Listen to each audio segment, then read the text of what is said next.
Okay, chapter का नाम है collection of data. Collection of data, बताओ कलेक्शन ऑफ डेटा के बारे में क्या जानते हो? ये टर्म कहीं सुना है? ये कहाँ? क्या होता है? स्टैटिस्टिक्स में ही कलेक्शन।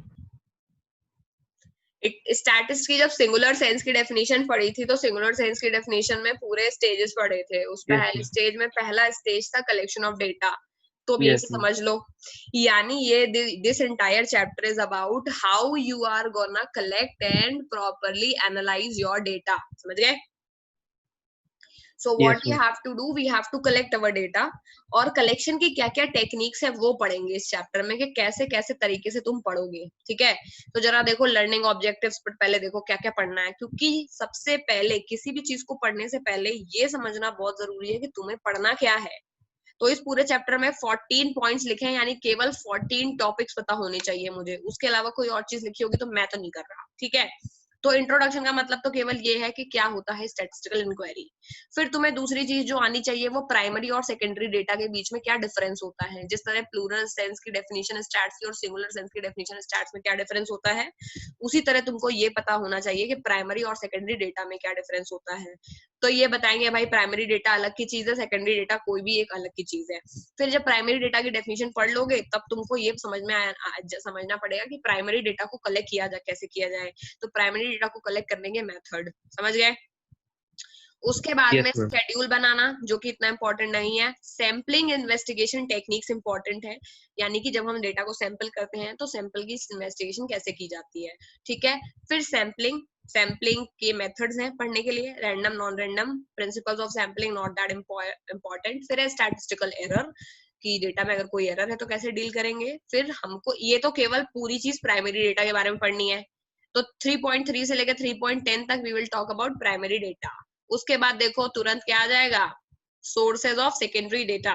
ठीक है, फिर सेकेंडरी डेटा के बारे में बात करेंगे और देखेंगे सेकेंडरी डेटा के क्या क्या यूज हैं। फिर हम लास्ट में 2-3 चीजें पढ़ेंगे जो बहुत इंपॉर्टेंट है, कि इंपॉर्टेंट तो है ही बट बहुत नॉर्मल है, कि सेंसस कैसे लिया जाता है इंडिया में और सैंपल सर्वे ऑर्गेनाइजेशन का क्या काम है। तो लास्ट से शुरू करते हैं, बताओ नेशनल सैंपल सर्वे ऑर्गेनाइजेशन क्या करती होगी? मैम सर्वे करती होगी। हाँ, और ये कलेक्शन ऑफ डेटा चैप्टर में दिया हुआ है तो मतलब क्या करती होगी? मैम डेटा कलेक्ट करती होगी घर घर जाके I guess. Yes, Sample Survey Organization is a statistical organization of Government of India, जो उसका काम है सर्वे करना। ठीक है, और सर्वे के डेटा को कलेक्ट करती है वो। बस लो, तो लास्ट वाला टॉपिक तो पहले ही हो गया। ठीक है, कोई बहुत बड़ा काम नहीं है। Let me just ask where is Sarthak? Let me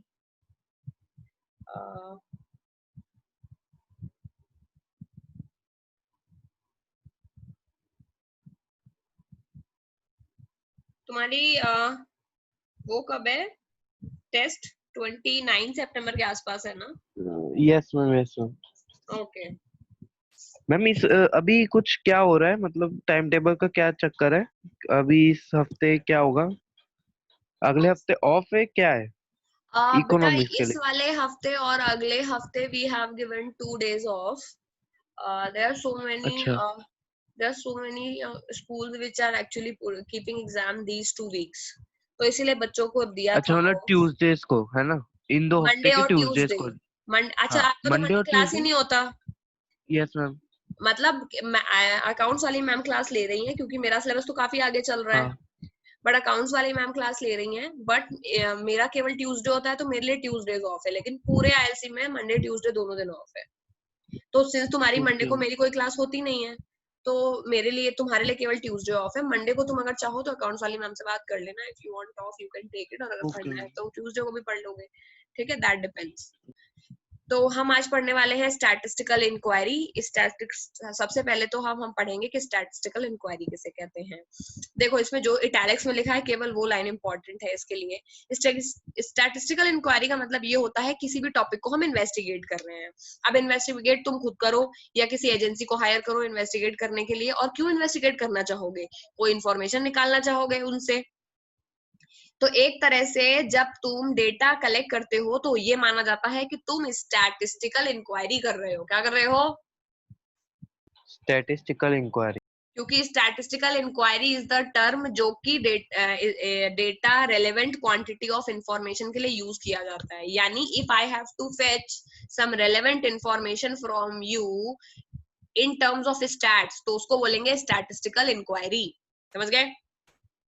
Yes. तो जो हम लोग नॉर्मल बोलते हैं तो हम क्या बोलते हैं, we are collecting data, but तुम इसको थोड़े सोफिस्टिकेटेड लैंग्वेज में बात करोगे तो बोलोगे I am doing statistical inquiry, statistical inquiry के थ्रू हमको डेटा मिलेगा। समझ गए? तो बेसिकली वो जो फॉर्म भरना और ये सब कलेक्शन करना, उसका कुछ और नाम नहीं है स्टैटिस्टिकल इंक्वायरी। इंक्वायरी मतलब डेटा निकालना फॉर दी स्टैटिस्टिकल पर्पज। तो ये एक टर्म दिया हुआ है फालतू का, मतलब उसका वही है। क्या मतलब है? डेटा लेना। Statistical inquiry is nothing but the collection of relevant information. Yes. Okay, काम हमारा खत्म हो गया। तो अब तुम किसी डेटा के बारे में बात करोगे तो उसके पहले 3-4 चीजें जो तुम्हें जाननी जरूरी हैं। जैसे उन्होंने यहाँ पर एक टेबल बनाई हुई है, देखो केवल ईयर और हम ना हिंदी नहीं, वो नहीं पढ़ेंगे थेरी, हम केवल ये देखेंगे उन्होंने टेबल में क्या बनाने की कोशिश करी है। तो टेबल में लिखा हुआ है 70, 71, 78, 79, 79, 80, यानी हर ईयर में कितना फूड ग्रेन प्रोड्यूस हुआ, इतना ही तो बताया है केवल। Yes. ओके, तो इसका मतलब ये है कि वेरियस ईयर्स के फूड ग्रेन प्रोडक्शन जो है वो अलग अलग आ रही है। 70, 71 की 108 आई, फिर 132, 108। समझ गए? तो अगर मैं तुम्हें जैसे हर एक ईयर की प्रोडक्शन अलग अलग आ रही है, Yes. तो तुम ये बोलोगे कि भाई प्रोडक्शन इसमें क्या है, एक क्वांटिटी है जिसकी वैल्यू हमेशा चेंज होती जा रही है। तो यानी स्टैटिस्टिकल इंक्वायरी हम वेरिएबल्स के लिए करते हैं, उन चीजों के लिए जो चेंज हो सकती है बात की नहीं। Yes. तो हम different sets of data collect करने का पर्पज ही यही है कि उस डेटा की वैल्यू चेंज हो रही है। अब आज जो है वो मेरे घर में 5 रोटी बनी है, कल मेरे घर में 10 रोटी बन सकती है। तो हर रोज का डेटा कलेक्ट करने का मतलब से जो वेरिएबल्स हैं, वेरिएबल का बेसिकली मतलब ये बता रहे हैं कि वेरिएबल क्या है। तो वेरिएबल का मतलब ये है कि किसी भी डेटा सेट की बदलती हुई वैल्यूज। तो यहाँ पर डेटा सेट का नाम है फूड ग्रेन, कितना प्रोड्यूस होगा, और उसकी बदलती हुई वैल्यूज ये है कि ईयर दर ईयर कितना प्रोडक्शन उसका चेंज हो रहा है। तो कोई मतलब नहीं है। अगर तुमसे कोई पूछे कि what do you mean by statistical inquiry, तो तुम बोलोगे भाई स्टैटिस्टिकल इंक्वायरी का मतलब केवल इतना होता है that we have to collect some data. और किस तरह कलेक्शन करते हैं बता दो ये टेबल 70 में इतना, तो ये बस फर्जीफिकेशन है, कोई मतलब नहीं है। मेन चीज है ये कि तुम डेटा कलेक्ट करोगे कहाँ से।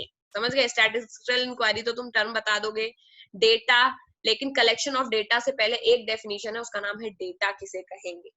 तो बोलोगे स्टैटिस्टिकल इंक्वायरी में हम डेटा कलेक्ट करते हैं, तो बोलो लेकिन डेटा क्या होता है।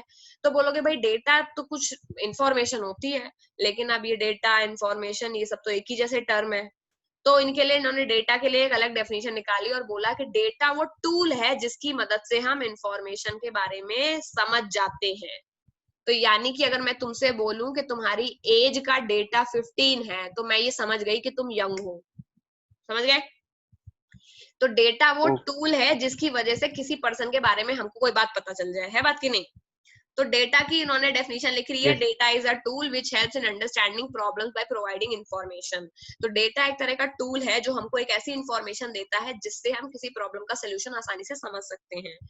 फॉर एग्जाम्पल, अब मुझे इन्होंने दिया हुआ है कि मॉनसून का डेटा कि अगले आने वाले 1 महीने में बारिश होने के 200% चांसेस है, और मेरी प्रॉब्लम ये है कि मेरे इलाके में सूखा पड़ रहा है।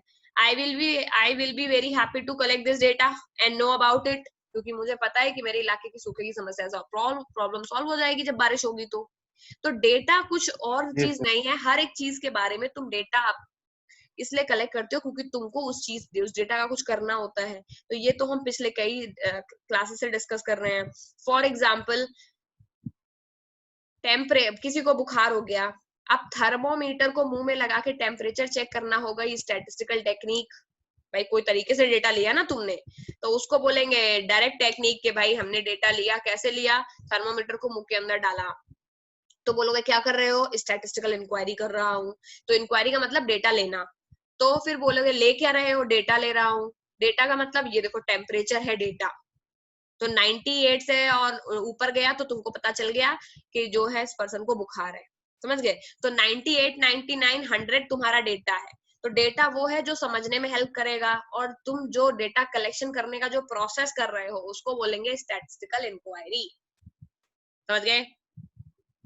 यस डेटा को कलेक्ट करने के प्रॉपरली दो सोर्सेज होते हैं, एक सोर्स का नाम है इंटरनल सोर्स, दूसरे सोर्स का नाम है एक्सटर्नल सोर्स। क्या नाम है? Internal and external. ओके, तो ये वाला जो डायग्राम, पहले तो डेटा लिखो, स्टैटिस्टिकल इंक्वायरी लिखो। स्टैटिस्टिकल इंक्वायरी का मतलब क्या होता है? Collection of relevant information. ठीक है, चैप्टर में पहली हेडिंग डालो स्टैटिस्टिकल इंक्वायरी मतलब कलेक्शन। मैं यहाँ पर सामने देखो लिख दे रही हूँ, आ जाओ। क्या करना है आप? मैंने वहीं पर बाहर रख दिए थे, दोनों दिन पैकेट उनको दिए थे कि नीरज आएगा तो वापस कर देना।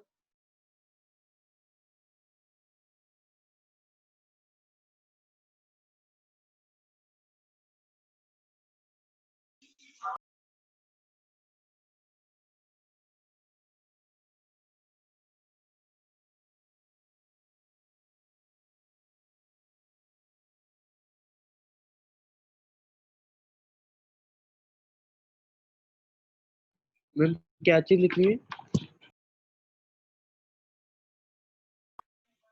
Good evening ma'am.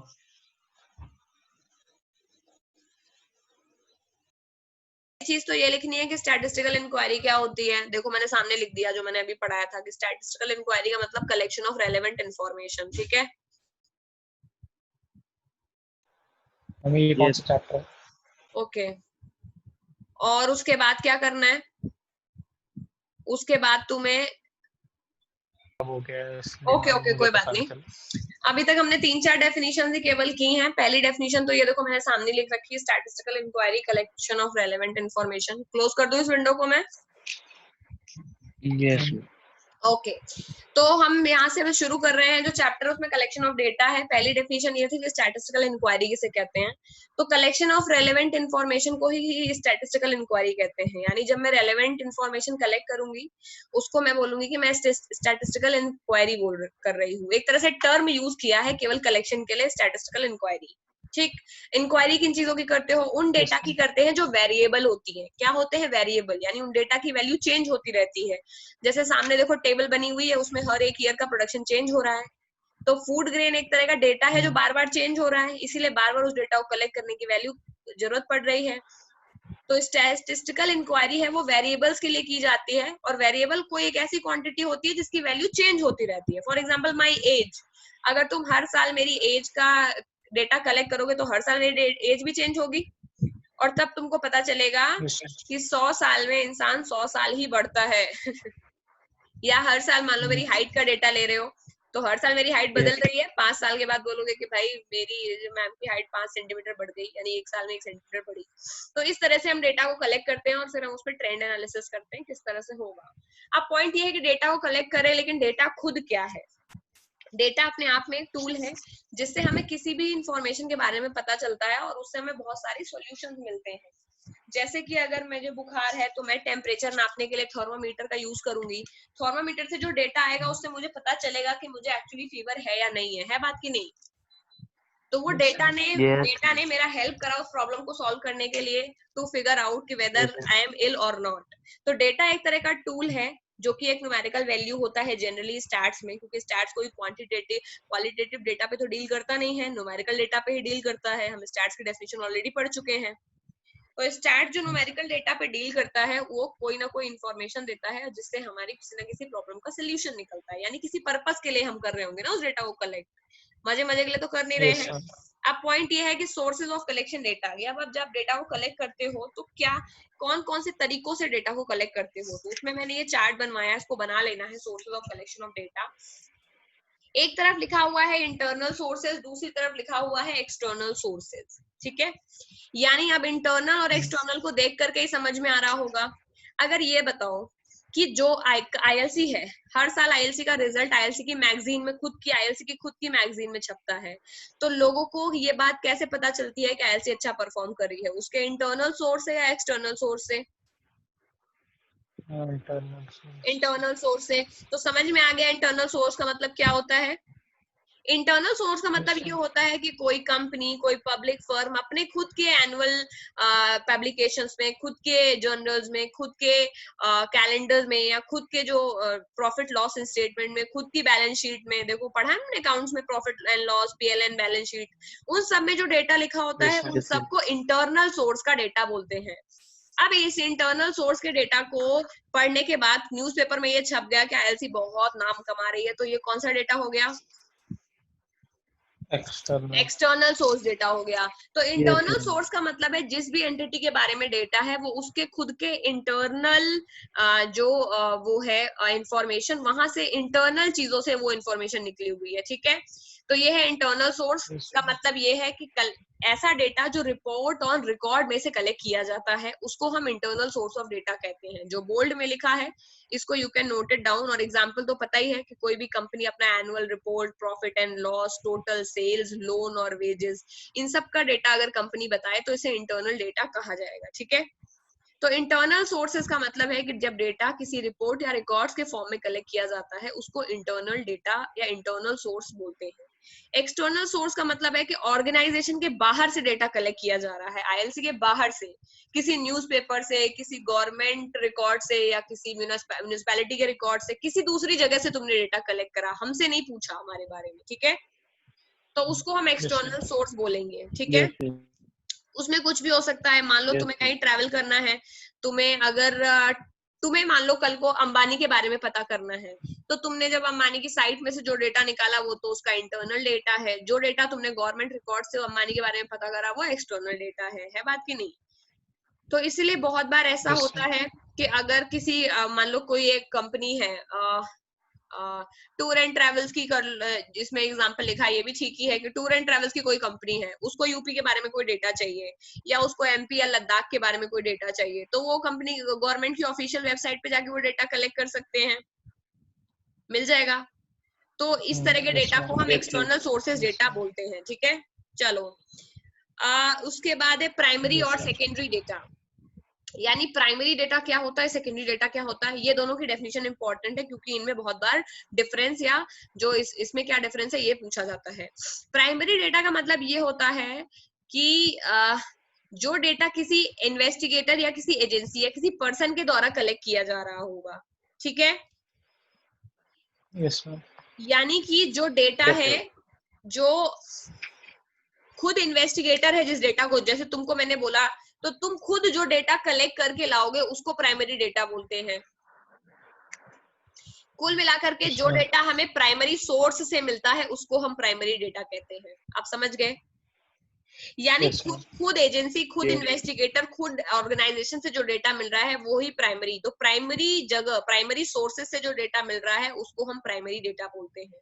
तो कलेक्टेड किसी एजेंसी का खुद का डेटा कलेक्ट किया हुआ है, किसी ऑर्गेनाइजेशन का खुद का डेटा कलेक्ट किया हुआ है जो कि हमें प्राइमरी सोर्स से मिलती है, और जिस जगह से हमें पहली बार उस डेटा के बारे में पता चलता है, जैसे आईएलसी का डेटा, आईएलसी की खुद की मैगजीन के बारे में पता चला, तो हमारा जो डेटा, जो आईएलसी है वो खुद तो प्राइमरी सोर्स हो गया क्योंकि उसने खुद अपने बारे में डेटा बताया। दूसरा, उसका जो डेटा है वो कौन सा डेटा हो गया, प्राइमरी डेटा हो गया। समझ गए? Yes, ma'am. तो गवर्नमेंट ऑफ इंडिया Yes, के अगर yes. एग्जांपल ले लो कि अगर गवर्नमेंट ऑफ इंडिया यूएस के न्यूज़पेपर में पब्लिश हुआ है, हाँ, जैसे एग्जांपल ये है कि अभी अगले 2021 में सेंसस लेना है कि कंट्री का कितना पॉपुलेशन है। गवर्नमेंट ऑफ इंडिया जब खुद अपना कंट्री का सेंसस करेगी, खुद एक एक बंदे को गिनेगी, तो उसको क्या बोलोगे? उसको बोलोगे प्राइमरी डेटा, क्योंकि ये खुद गवर्नमेंट ऑफ इंडिया ने Yes, अपने yes, लिए yes. कलेक्ट किया।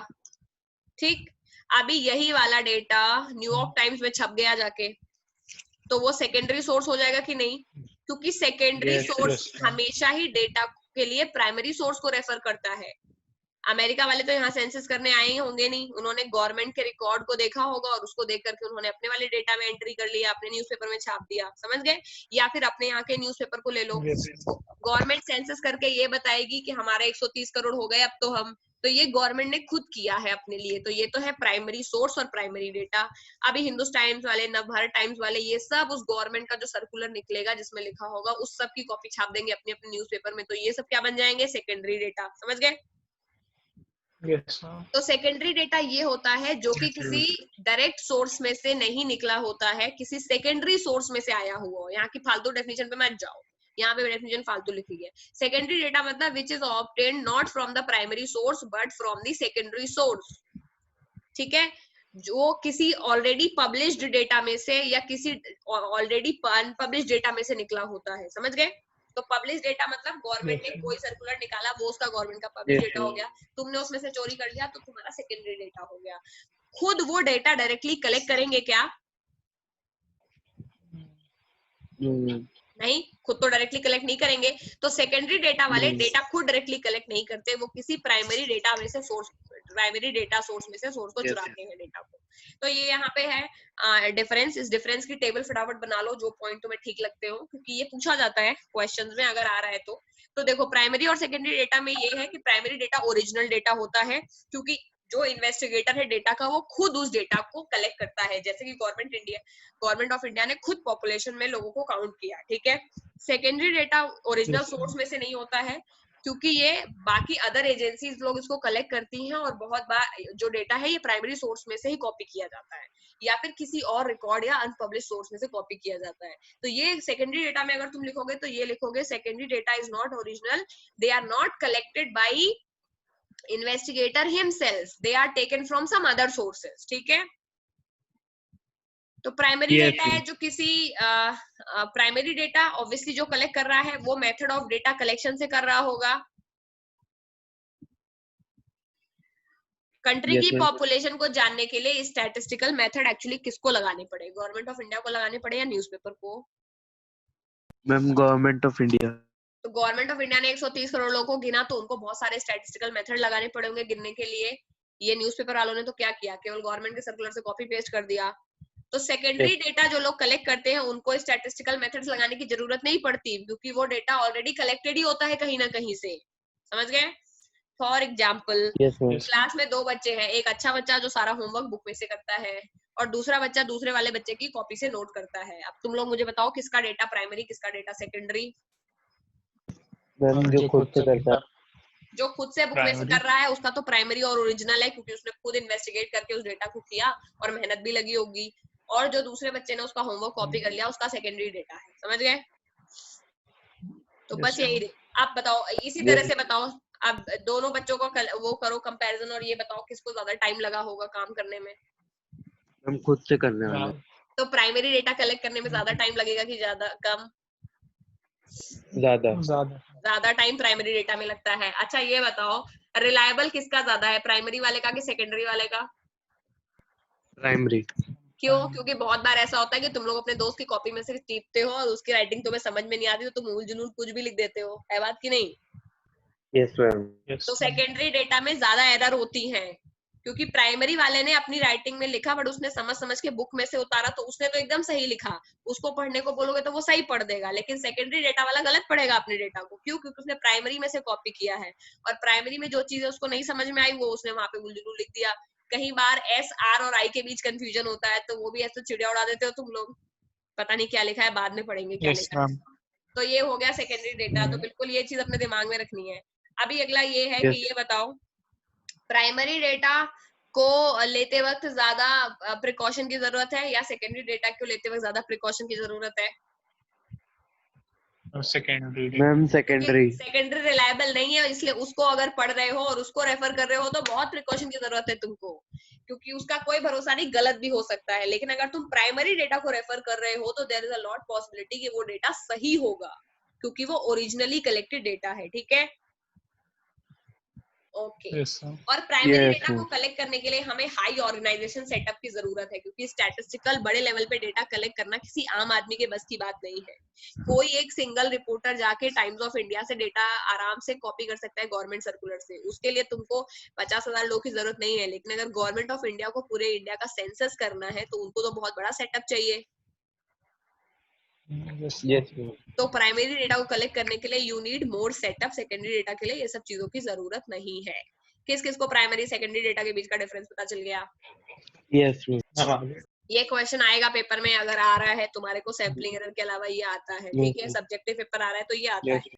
अब प्राइमरी डेटा के बारे में हमको पता चल गया, जो डेटा इन्वेस्टिगेटर खुद कर रहा है, यानी ऑर्गेनाइजेशन को ही यहाँ पर एजेंसी या इन्वेस्टिगेटर बोला गया है, जो खुद डेटा कलेक्ट कर रहा है, खुद स्टैटिस्टिकल टेक्निक लगा रहा है, जिसका डेटा ज्यादा रिलायबल है, जिसको टाइम टेकिंग टेक्निक जो ले रहा है, जो स्टैटिस्टिकल इंक्वायरी अच्छे से कर रहा है, वो है प्राइमरी डेटा।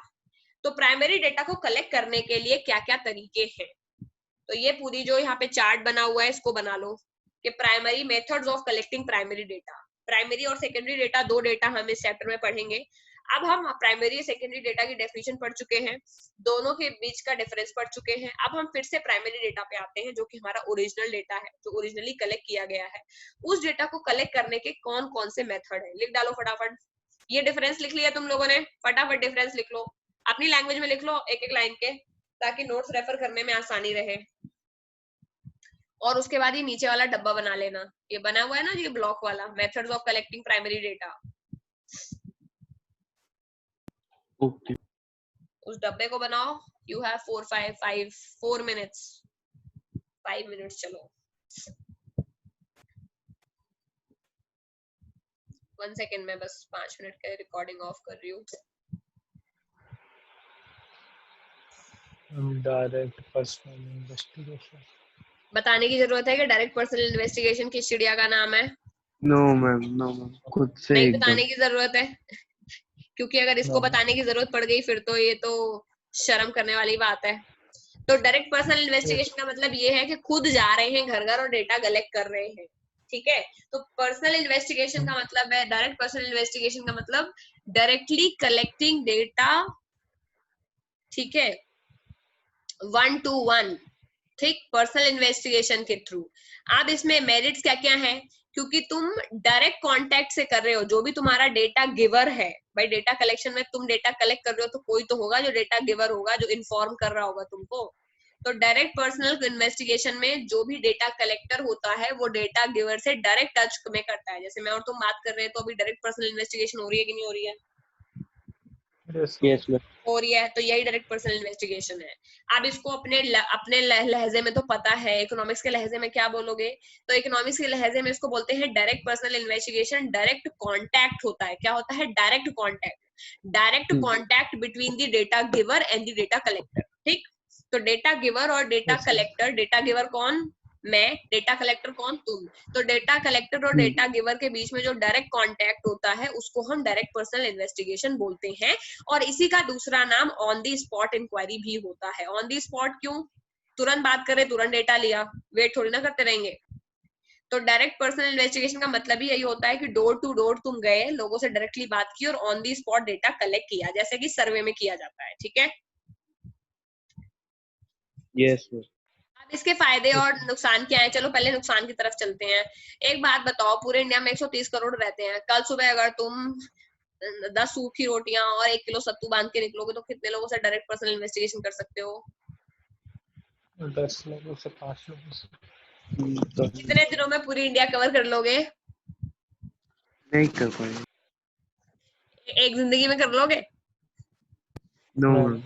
तो तुम्हारा जो सिंगुलर सेंस का डेटा है उसमें पहला स्टेप है कलेक्शन ऑफ डेटा, अभी एनालिसिस और इंक्वायरी तक नहीं पहुंचे तुम। तो तुम सिंगुलर सेंस के कलेक्शन ऑफ डेटा के स्टेज पे ही अटके रहोगे जिंदगी भर, अगर तुम लार्ज पॉपुलेशन का डायरेक्ट पर्सनल इन्वेस्टिगेशन करने निकल पड़े तो। अगर मैं तुमको ये बोलूं कि ये पूरी दुनिया में 800 करोड़ लोग रहते हैं, एक काम करो, पूरे 800 करोड़ लोगों से मिलकर के डेटा ले आओ, ले आओगे क्या? No ma'am. तो direct personal investigation wide areas के लिए पॉसिबल है क्या? No. नहीं पॉसिबल है। Direct personal No. इन्वेस्टिगेशन का प्रॉब्लम ही यही है कि ये डायरेक्ट, ये सिंस ये 1 to 1 मीटिंग के थ्रू, डायरेक्ट कांटेक्ट के थ्रू होता है, तो डायरेक्ट कांटेक्ट वाइड एरिया में हर एक से पॉसिबल नहीं है, ठीक है। दूसरा, अगर किसी तरह मान लो करने की कोशिश भी हम करें तो ये बहुत ज्यादा एक्सपेंसिव और टाइम कंज्यूमिंग है, ठीक है। यस। एक्सपेंसिव और टाइम कंज्यूमिंग है, ठीक है।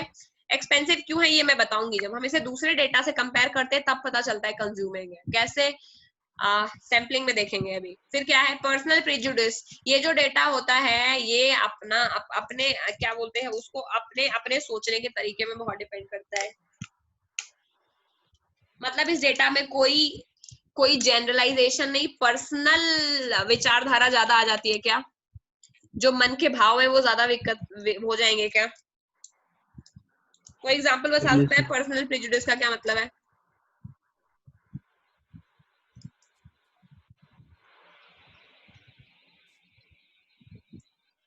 मैं मतलब खुद का बताना एग्जांपल।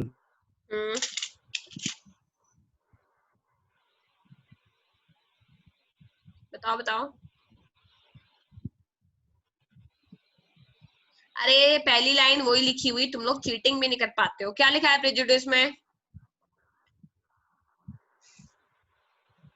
इस पेज की पहली लाइन देखो, क्या लिखा है?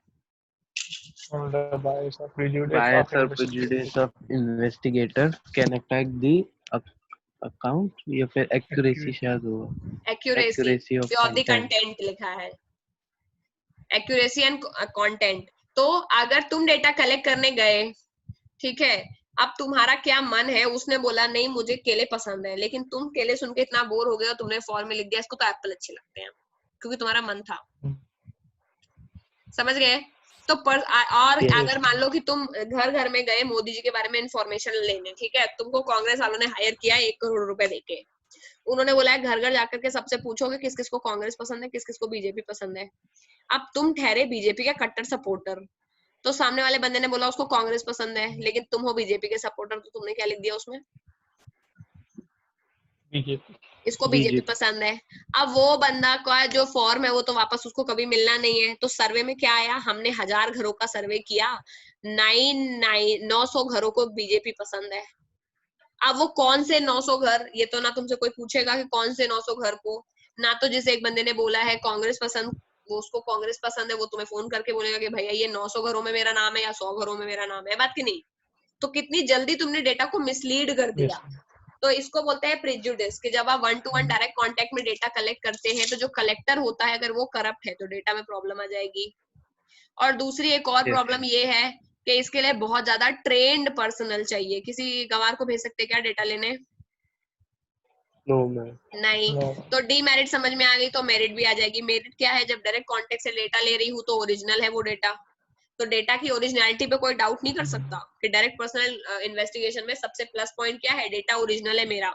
दूसरा, मेरा डेटा रिलायबल और एक्यूरेट है। अगर किसी ने एक्यूरेसी के साथ भरा है, अगर जो तुम्हारा पर्सनल प्रेजुडिस नहीं है और ट्रेंड पर्सनल भी है तुम्हारा अच्छे से, तो ये डेटा रिलायबल और एक्यूरेट भी होगा।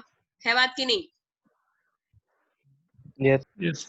यूनिफॉर्मिटी भी होगी, डेटा में एक तरीके से भरा जाएगा, इंफॉर्मेशन मिल जाएगा, इकोनॉमिकल भी हो जाता है ये डेटा, अगर इस डेटा को एफिशिएंसी के साथ किया जाए।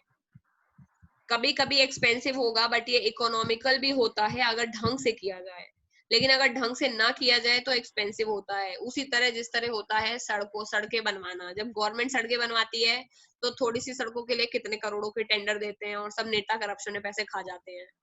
अगर वही लोग ढंग से काम करेंगे तो क्या सड़कें इकोनॉमिकल चीजों में बन जाएंगी?